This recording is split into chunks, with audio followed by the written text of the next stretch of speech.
This looks like a job for a cowboy. Yee-hoo!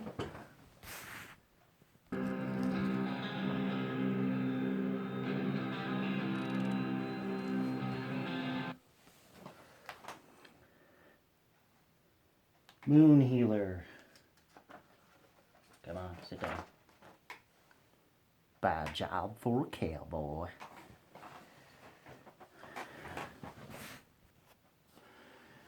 Sorry, had to do some adjustments, but anyway. Yes, this would be the long-awaited, decade-long follow-up to Sunny to their last album, Sunny Eater. I've known about Jump for a Cowboy for a long time. I've never got into them because I was, still pleb. I was more of an alternative metal, grunge, post-grunge. Wasn't fully immersed into other forms of metal outside of, your Panteras and your Deftones and your Tools and stuff like that. So, I was starting to finally adjust into getting into your Mastodons and your Baronesses and in some cases your Intronauts, which, funny enough, this album is essentially the same lineup as Sun Eater, but different drummer, and you sort of can tell a little bit. The drummer is actually apparently worked with Intronaut, ironically enough. But also, so you can see here, if you just take away this here, the rest of this looks like it's a Tool record, right? Right? It trippy as balls, like creepy trippy as balls. And the only thing that makes this super death metal is a moon that's breathes out fire. You know what I mean? That's what puts the death in death metal as far as this album cover is concerned. Okay. But anyways, well, aside from the obvious Jump for a Cowboy logo, but yes, this deals with the implications of dealing with drugs. This from a friend that unfortunately is away from having to rely on substance abuse, and the effects that transpired during that, but within different perspectives compared to the ones on Sun Eater. So it was an interesting choice of follow-up after a decade. This was them basically refining their last record and, in fact, bringing in more heavier death metal, bringing more death in their style of progressive and technical death metal that's displayed here. Some have compared this more to like Fallujah and this particular thing more to Fallujah, Rivers and Nile, but I also hear the Intronaut a little bit. Or at least there was more of that, obviously, on Sun Eater, but which is why I found it ironic that they did that. And I didn't get a chance to even listen to any Job for a Cowboy, but knowing about Moon Healer and its relationship to Sun Eater, I at least gave Sun Eater a chance. And I was wrong for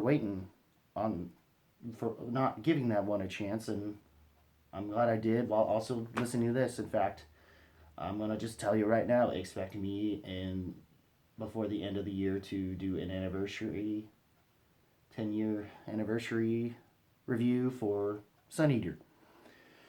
But yes, and also like Sun Eater, the bass work on this thing is immaculate, dude. That good jazzy shit.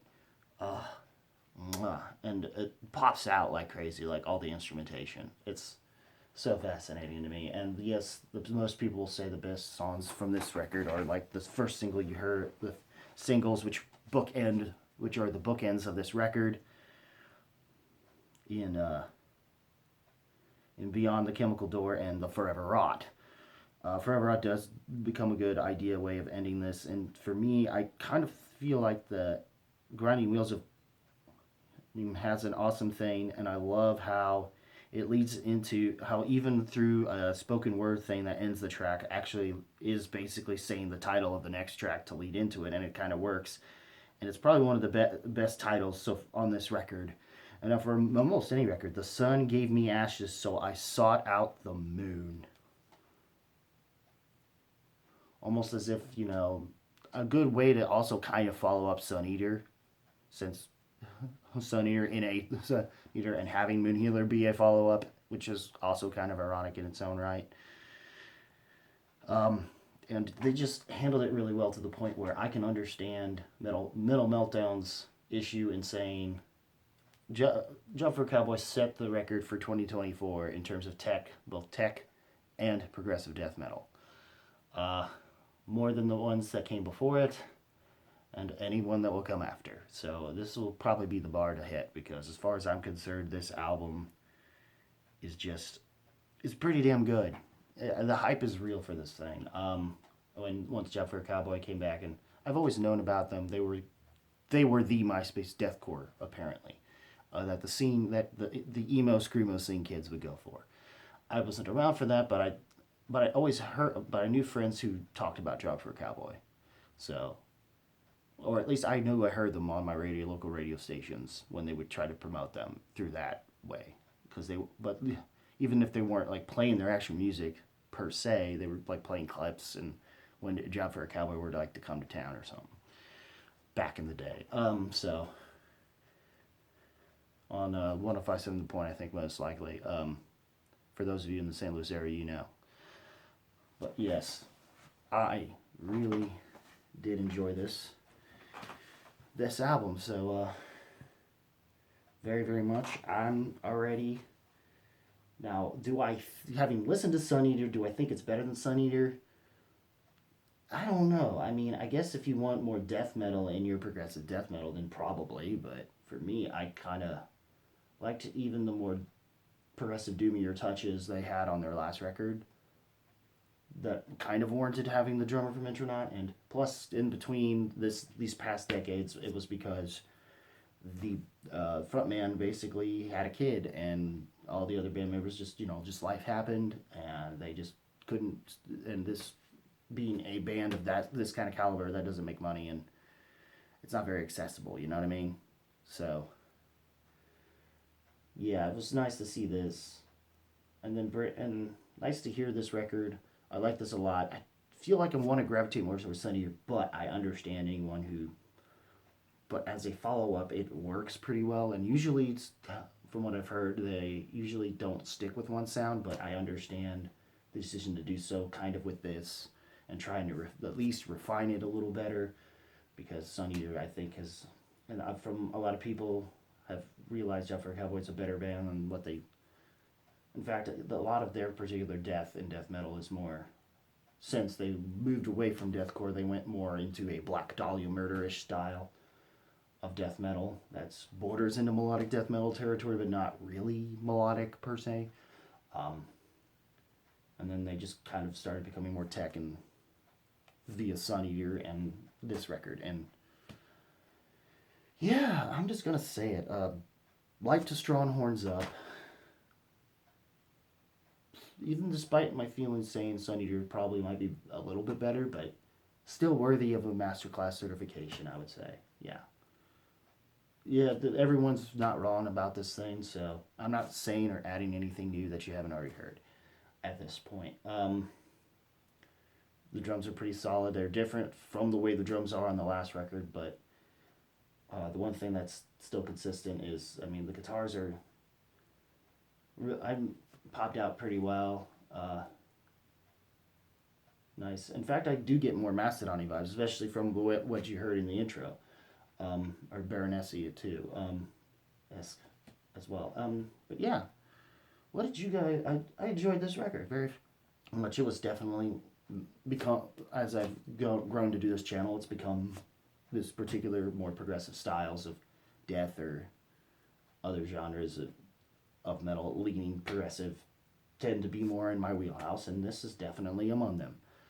Especially when they start, flirting with some ideas that kind of lean into Mastodon or Baroness for that matter, kind of, and ironically also in this case Intronaut.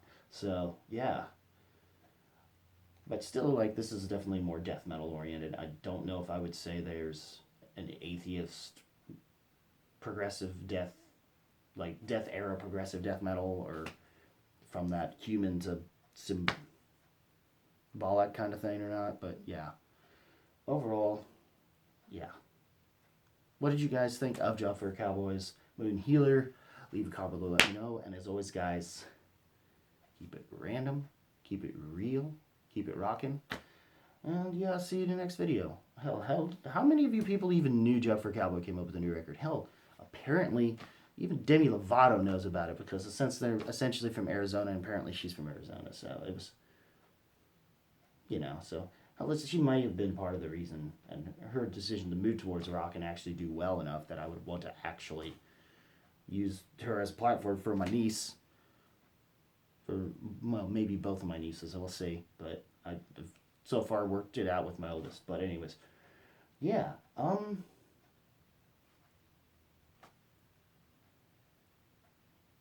Good shit. Great shit. It definitely trippy balls. Um, and the music really reflects the more cosmic and psychedelic elements of this record for sure. Anyways, take care, y'all. I'll see you next video, which will probably be a catch up of February, and we'll see. And nothing other than that, nothing new music wise will be happening next week. Though I will finally have a movie review coming up, possibly in place of that, and of a very highly anticipated movie that I've been anticipating since part one. Yes, of course. You'll know. You know when you know. But till then, again, one more time, keep it random, keep it real, keep it rocking. I'll see you in the next video. Take care, y'all.